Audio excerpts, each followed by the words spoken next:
الخبير التحكيمي فهد المرداسي يقول ان النصر اكثر نادي حصل على ضربات جزاء غير صحيحة في الدوري، والحكم الدولي جمال غندور نفس الكلام، يقول اكثر نادي استفاد من التحكيم هو نادي النصر.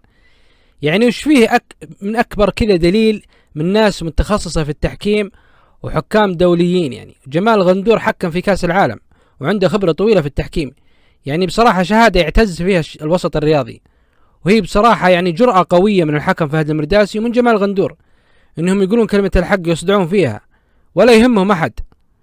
طبعا اكيد الجماهير راح تصدق الكلام هذا وراح يعجبها، الا جماهير النصر اكيد راح تعارض وتشن حملة على المرداسي وجمال غندور. يعني بالاول وبالاخير مشجع النصراوي ما يهم التحكيم نهائيا، هو يبي الدوري باي طريقة، بالتحكيم، بغرفة الفار، بالحكم المحلي، ضربات جزاء، ما يهمه، اهم شيء ياخذ الدوري. لان سنوات الضياع والمواسم الصفرية اثرت فيه، وحرمان رونالدو وصياح رونالدو في كل سنة اثر فيهم، يبغون اي بطولة يفرحون فيها اخر السنة. بصراحة ما تلومهم، لان يعني دموع رونالدو غالية عليهم. واحتمال كبير ان النصر ما يحقق الدوري السنة هذه، لان النادي اللي ما يفوز بجدارة في الملعب مستحيل يحقق شيء، ودائما البقاء للافضل، الافضل هو اللي يحقق الدوري، يا الهلال يا الاهلي.